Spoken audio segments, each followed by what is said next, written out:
नमस्कार प्यारे बच्चों।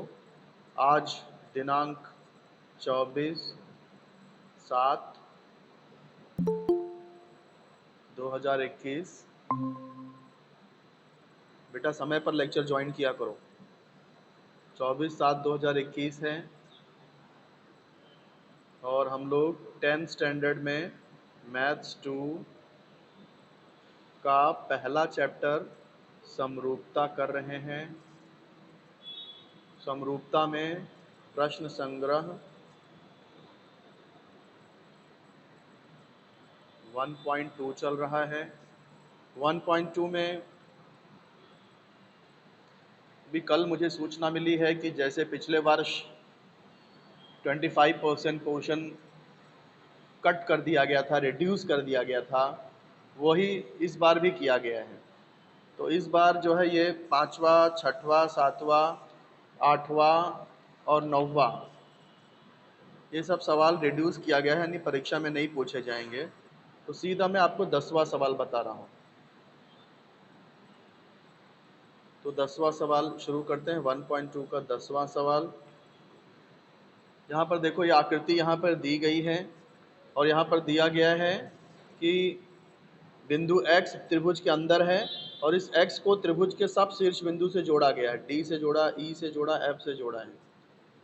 और यहाँ पर ये जो रेख PQ है, ये रेख PQ DE के समांतर है।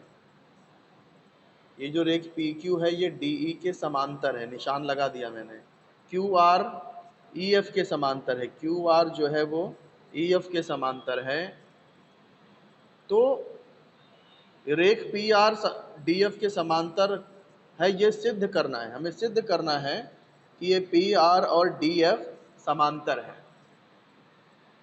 तो मैंने आपको पिछले वीडियो में सूत्र बताए थे कि PR और DF को अगर समांतर करना है, ये त्रिभुज मैं थोड़ा सेपरेट बना देता हूं तो आपको और अच्छे समझ में आएगा। ये त्रिभुज जिसमें हमको सिद्ध करना है वो मैं अलग बना रहा हूँ। ये X, ये D और ये F है।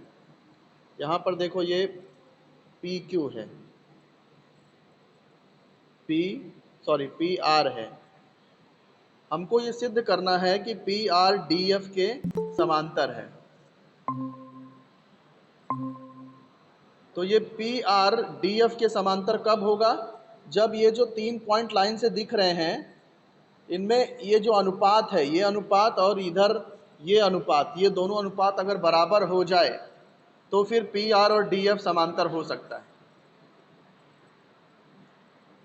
बात समझ में आ रहा है?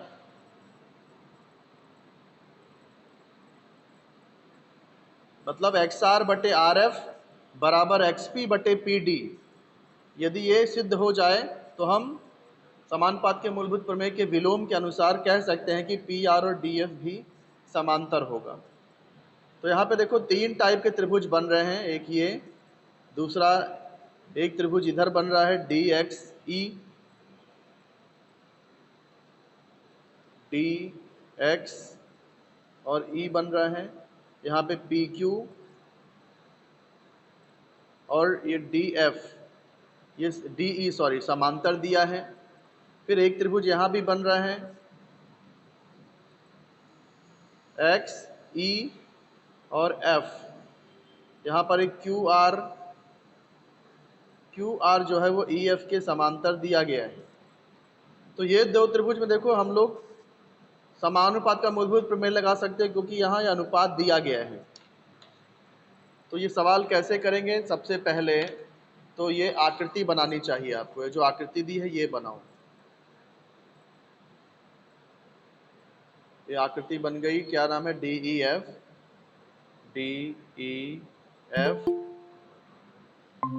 यहाँ पर बीच में पॉइंट X है जिसको त्रिभुज के तीनों शीर्ष बिंदुओं से मिलाया गया है। ये पॉइंट है आपका X। अब इसमें हमें सिद्ध करना है कि ये जो PR है, ये PR DF के समांतर है। ये हमें सिद्ध करना है। और आगे दिया है कि ये जो PQ है, PQ ये DE के समांतर है, PQ DE के समांतर है। ऐसे ही QR EF के समांतर है। ये जो QR है, ये जो QR है वो EF के समांतर है। तो यहाँ जो जो जानकारी दी है वो दत्त की हेडिंग में डाल दो। क्या क्या दिया है? ये PQ समांतर DE ये दिया गया है। दूसरा QR समांतर EF ये भी दिया गया है। और सिद्ध क्या करना है? साध्य हमें सिद्ध करना है कि PR समांतर होगा DF के, सॉरी हाँ सर, यस, DF के। तो आइए शुरू करते हैं। उपपत्ति उपपत्ति में देखो, सबसे पहले ये जो हमें जहाँ पे समांतर दिया है वो वाला ट्रायंगल ले लो। यानी या तो त्रिभुज DXE ले लो या तो त्रिभुज EXF ले लो, दो में से कोई भी एक त्रिभुज। तो त्रिभुज DXE में क्या है? यहाँ देखो PQ समांतर DE है, PQ समांतर DE, ये जानकारी हमें दी गई है दत्त। PQ समांतर DE है। अब हम लोग जब ये समांतर दी गई है तो अनुपात बराबर होगा। अनुपात कैसे लिखते हैं? जो 3 पॉइंट लाइन से दिखते हैं ना, वही अनुपात आपको लिखना है। तो dP/px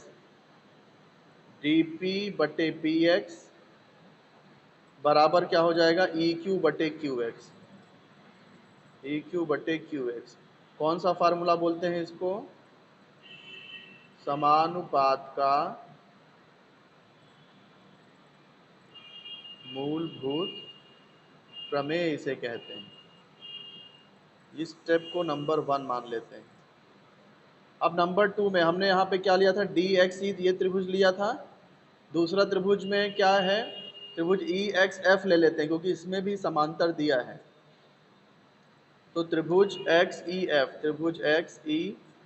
में QR और EF समांतर है। QR समांतर है EF के। कैसे पता चला? ये भी हमें दिया गया था, यानी दत्त। तो इसलिए यहाँ भी सूत्र लग जाएगा।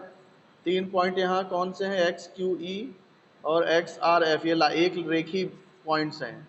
तो जो एक रेखी पॉइंट्स है वहीं से सूत्र लिखना है आपको। तो XQ/QE, XQ/QE, दूसरे साइड में XR/RF।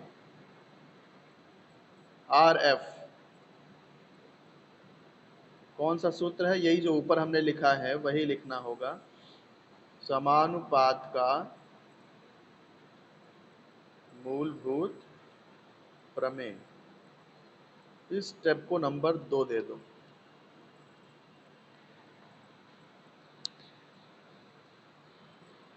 हाँ, तो ये देखो, अब फर्स्ट और सेकंड को ध्यान से देखो। ये QE देखो यहाँ भी आ रहा है और QX यहाँ भी आ रहा है। ये उल्टा हो गया था एक्चुअली, ये x³ नीचे था। एक काम करते हैं, इसको उल्टा कर देते हैं अगले स्टेप में, क्योंकि यहाँ पे EQ ऊपर है, हमने नीचे लिखा है। तो स्टेप्स काटने की ज़रूरत नहीं है। अगर उल्टा हो गया तो हम लोग इसको वापस से पलट सकते हैं। यहाँ EQ/QX है तो इसको भी हम लोग सीधा लिख देते हैं इसके जैसा। ये EQ ऊपर लिख देते हैं और ये XQ यहाँ नीचे है, ये QX नीचे है, तो यहाँ भी QX नीचे लिख देंगे।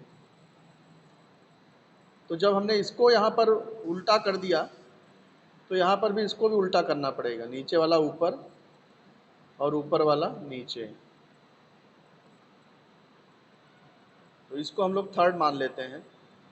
तो अब 1 और 3 को अगर तुलना करें, 1 और 3 की, फर्स्ट वाले और थर्ड वाले स्टेप से अगर तुलना करें तो क्या हो रहा है? देखो, EQ और QX, ये EQ/QX dP/px के भी बराबर है, यही EQ/QX RF/XR के भी बराबर है। तो 1 और 3 से हम लोग बोल सकते हैं कि ये जो दोनों अनुपात है, ये दोनों अनुपात EQ/QX के ही बराबर आ रहा है, इसलिए ये भी आपस में बराबर होंगे। तो हम लोग क्या लिख सकते हैं, डी पी बटे पी एक्स बराबर होगा आर एफ बटे एक्स आर के। कैसे, 1 और 3 से पता चला। अब ये जो नया ट्रायंगल है अपना, ये डी पी बटे पी एक्स और आर एफ बटे एक्स आर, अब ये जो ट्रायंगल है अपना डी एक्स एफ, अगर वो उसकी तरफ ध्यान से देखा जाए, डी एक्स एफ मैं अलग ही बना के दिखा देता हूँ आपको, बनाने की जरूरत नहीं, सिर्फ समझने के लिए बता रहा हूँ। तो इस त्रिभुज में देखो ये डी पी और बटे पी एक्स, यानी ये अनुपात हो गया यहाँ। दूसरा अनुपात है आर एफ बटे एक्स आर, तो दोनों अनुपात बराबर मिल गया अपने को, तो इसलिए हम लोग पी आर और डी एफ को समांतर बोल सकते हैं। तो आगे यहाँ पर लिखना, इसलिए समानुपात के मूलभूत प्रमेय, समानुपात के मूलभूत प्रमेय के विलोम से,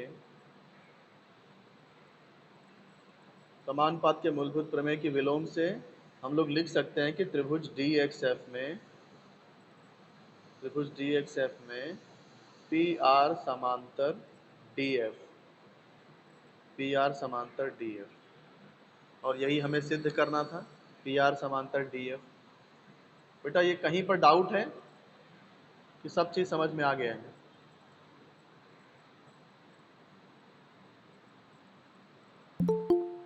जवाब दो बेटा। ये पूरा सवाल समझा आपको?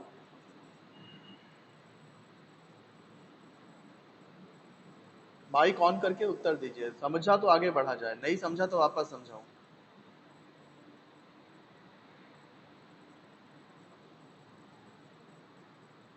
अमन प्रजापति, करण भाटी, खुशी शर्मा,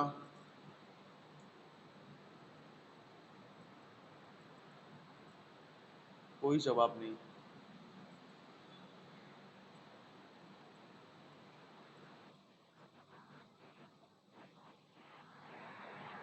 मिश्रा सर कभी क्लास था क्या?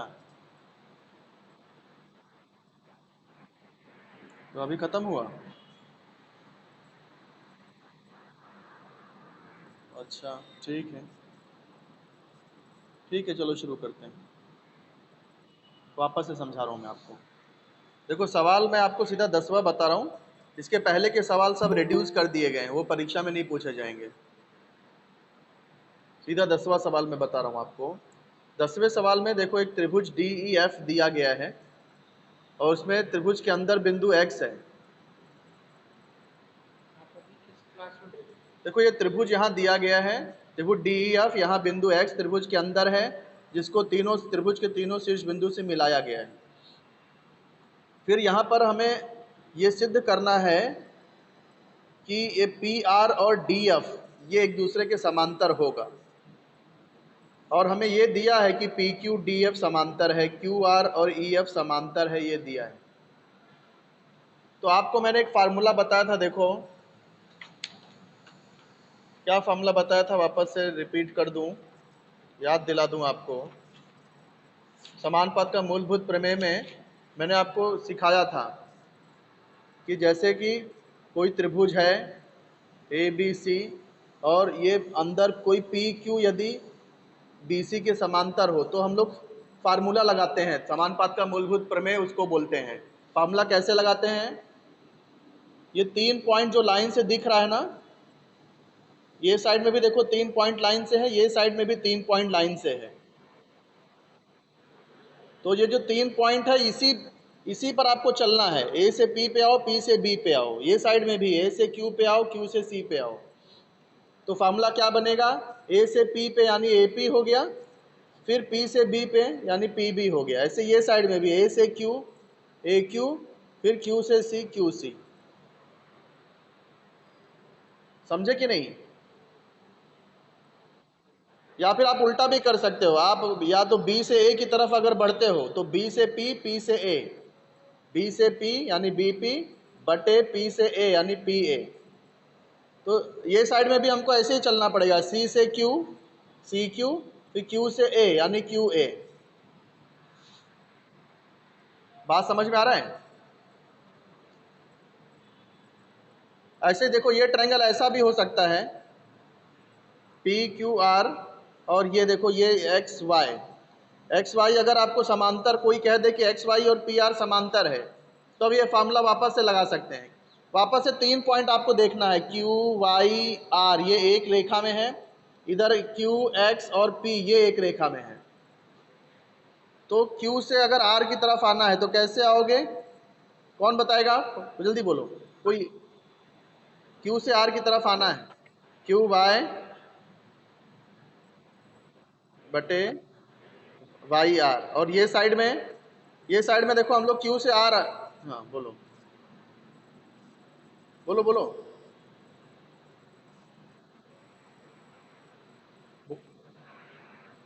हाँ ये साइड में क्यू एक्स बटे एक्स पी। समझ में आ रही बात बेटा? तो वैसे ही देखो यहाँ पर देखो 3 तरह के ट्रायंगल हैं। पहला पहला ट्रायंगल अगर आप देखो तो एक तो ये ट्रायंगल है डी एक्स ई। इसको अगर मैं अलग से बनाऊं तो कैसा बनेगा, ये डी एक्स ई, यहाँ पे पी क्यू है और ये डी ई है, ये समांतर है। समांतर दिया है ये, तो इधर फार्मूला कैसे लगेगा बताओ?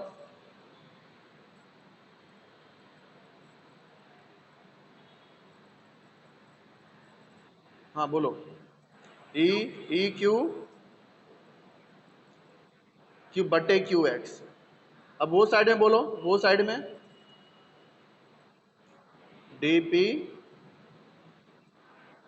बटे पी एक्स। शाबाश। अब देखो दूसरा ट्रायंगल कैसा है जिसमें समांतर वही बनाना है आपको। क्या है देखो एक्स ई एफ है, दूसरा ट्रायंगल कैसा है आपका, एक्स ई और एफ है, फिर एक क्यू और आर है।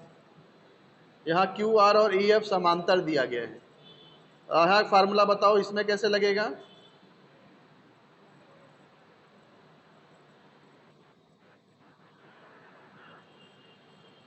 सेम सेम नहीं रहेगा बेटा, यहाँ ट्रायंगल चेंज हो गया ना। खाली ये वाली भुजा कॉमन है, ई क्यू एक्स यहाँ कॉमन है, पर ये वाला साइड अलग है। इसमें फार्मूला लगाओ। हाँ ई क्यू बटे क्यू एक्स,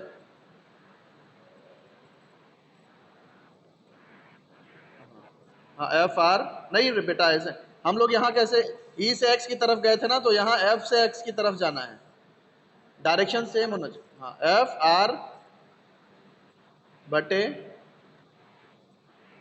हाँ बटे आर एक्स। शाबाश। तो ये पहला सूत्र हमने यहाँ लगाया, फिर ये दूसरा सूत्र लग गया। अब एक और दो को ध्यान से देखो, ई क्यू और क्यू एक्स यहाँ भी आ रहा है, ई क्यू और क्यू एक्स यहाँ भी आ रहा है, तो समझो एक कट गया। तो क्या बच रहा है, बचा अपने पास डी पी बटे पी एक्स, और इधर क्या बचा एफ आर बटे आर एक्स। ये बराबर हो जाएगा क्योंकि ये दोनों ई क्यू बटे क्यू एक्स के ही बराबर हैं, तो इसलिए ये दोनों भी बराबर हो जाएंगे। एक और दो से। अब ध्यान से देखो तीसरा ट्रायंगल जो हमने अभी तक नहीं लिया था वो था डी एक्स एफ। वो ट्रायंगल क्या है, डी एक्स एफ है। इसमें हमें सिद्ध करना है कि पी आर, ये जो पी आर है वो डी एफ के समांतर है। तो देखो यहाँ पर ये जो हमको तीसरा स्टेप जो यहाँ मिला है, तीसरा स्टेप, उसमें ये अनुपात डी पी और पी एक्स, ये वाला अनुपात, और ये एफ आर बटे आर एक्स ये वाला अनुपात, ये दोनों अनुपात बराबर मिल रहा है। इस नियम का उल्टा हो गया ना। हम लोग कैसे करते थे, ये समांतर रहता था तो अनुपात बराबर लिखते थे, तो इसका उल्टा भी तो होगा, अगर अनुपात बराबर है तो ये समांतर होएगा। तो यहाँ पर देखो ये अनुपात हमें बराबर मिल रहा है, इसलिए हम लिख सकते हैं कि इसलिए ये जो पी आर है वो डी एफ के समांतर होगा, क्योंकि यहाँ अनुपात हमको बराबर मिल गया है। समझे कि नहीं है? बेटा आप लोग को समझ में आया? बोला? चलो फिर से मैं बताता हूँ। यहाँ पर ये चतुर्भुज ABCD में विकर्ण के परस्पर बिंदु Q पर प्रतिच्छेदित कर रहे हैं। 2QA बराबर QC दिया है, 2QB बराबर QD दिया है, DC बराबर 2AB सिद्ध करना है। जो दिया है उसे दत्त की हेडिंग में लिख दिया, जो सिद्ध करना है उसे साध्य की हेडिंग में लिख दिया कि QA, QC, QB, QD, CD और AB, इसको अगर हम मार्किंग करेंगे तो हमको दो त्रिभुज मिलता है, त्रिभुज QCD मिलता है और त्रिभुज QBA मिलता है। अब हम लोग ध्यान से देखते हैं कि इसमें से कौन सी कोई कसौटी लग सकती है कि नहीं समरूपता की। देखो यहाँ पे दो भुजा का अनुपात QA और QC का अनुपात पता है, तो हम लोग अगर ये QA और QC देखो, QA ये एक त्रिभुज की भुजा है, QC दूसरे त्रिभुज की भुजा है, तो ये अनुपात हम लोग निकाल सकते हैं। अगर मैं यहाँ पर QC बटे QA करूँ, मैं क्या लिख रहा हूँ, QC बटे QA लिख रहा हूँ। अब देखो QC कितना दिया है, QC कितना है, 2QA है, तो QC को मैं 2QA लिख सकता हूँ, तो नीचे भी QA है, QA कैंसल हो जाएगा तो आंसर आएगा 2। ये समझे कि नहीं आप?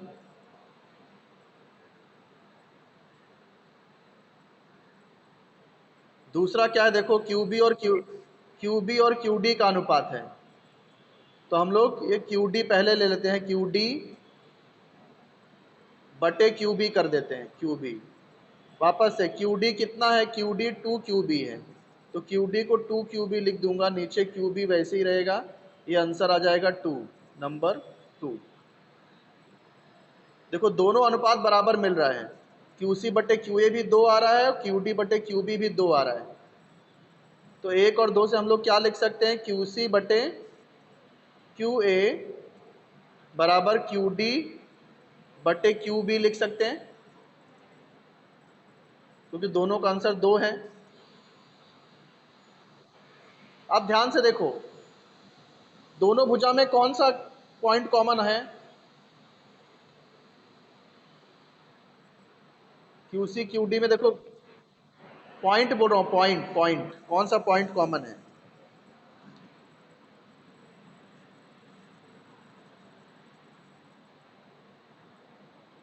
Q दोनों में है ना, Q नीचे कौन सा पॉइंट कॉमन है,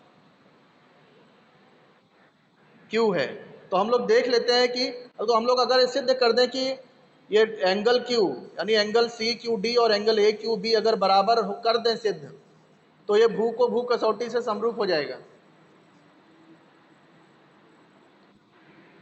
तो देख लेते हैं कि त्रिभुज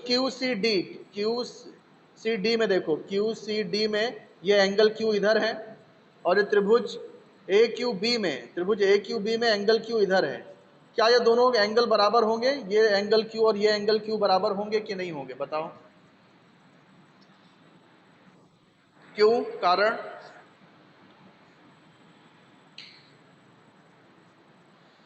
क्यों बराबर होंगे, कारण क्या बता सकते हो? नहीं पता?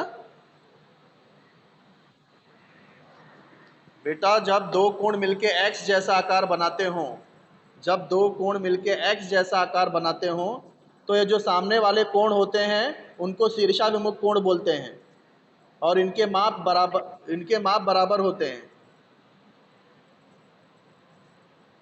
समझे कि नहीं?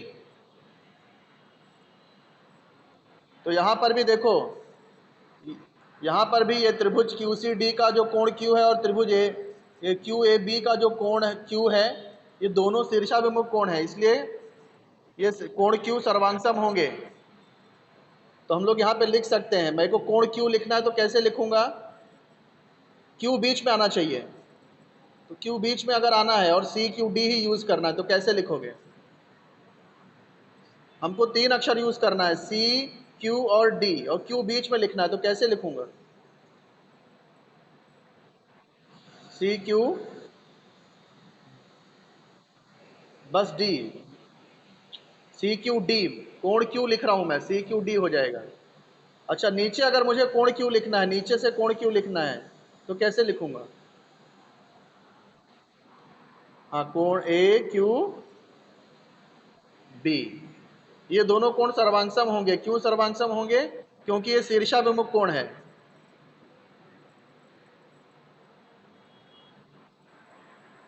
तो आप देखो जो कोण हमको सर्वांगसम मिला है उसी से स्टार्ट होने वाली भुजाओं का अनुपात भी बराबर है। इसलिए हम लोग क्या कर सकते हैं, हम लोग बोल सकते हैं कि त्रिभुज ए क्यू बी और त्रिभुज सी क्यू डी, ये ऊपर का त्रिभुज ए क्यू बी और नीचे का त्रिभुज सी क्यू डी, ये समरूप हो जाएगा।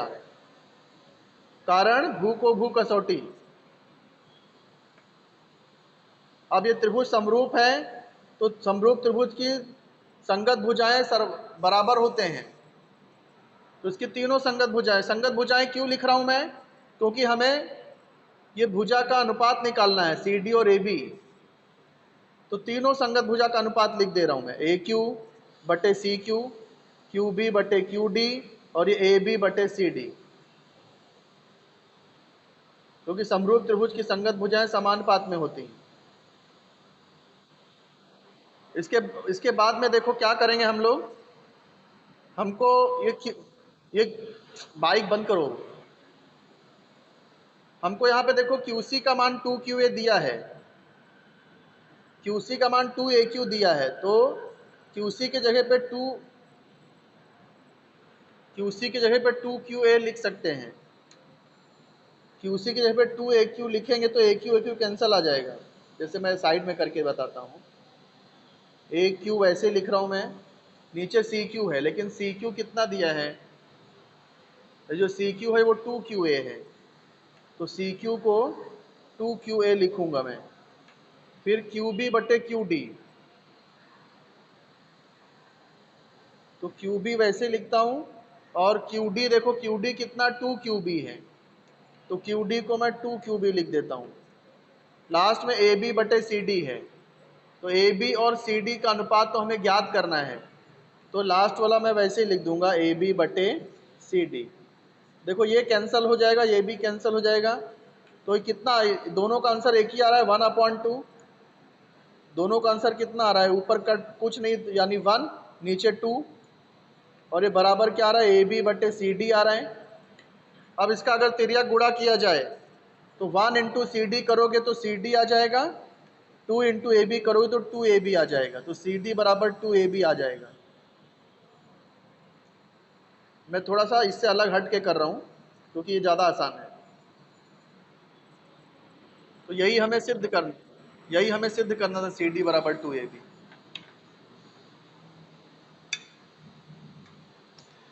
तो ये जो 1.3 है बेटा, यहाँ इसके बाद 1.3 चालू होता है। 1.3 भी ऐसे ही करना है, तो आप लोग जरा ट्राई करोगे। कल मैं 1.3 कराता हूँ आपको, कल मैं 1.3 कराता हूँ आपको। ये लेक्चर यहीं पे मैं ख़त्म करने जा रहा हूँ, ठीक है। कितने लोग जुड़े थे? 3, सिर्फ 7 लोग ही जुड़े बेटा, अब इतने कम लोग क्यों आते हैं? और भी लोगों को बोलो जुड़ने के लिए। अगर सब बच्चे जुड़ जाएं तो रिकॉर्डिंग की जरूरत ही नहीं पड़ेगी।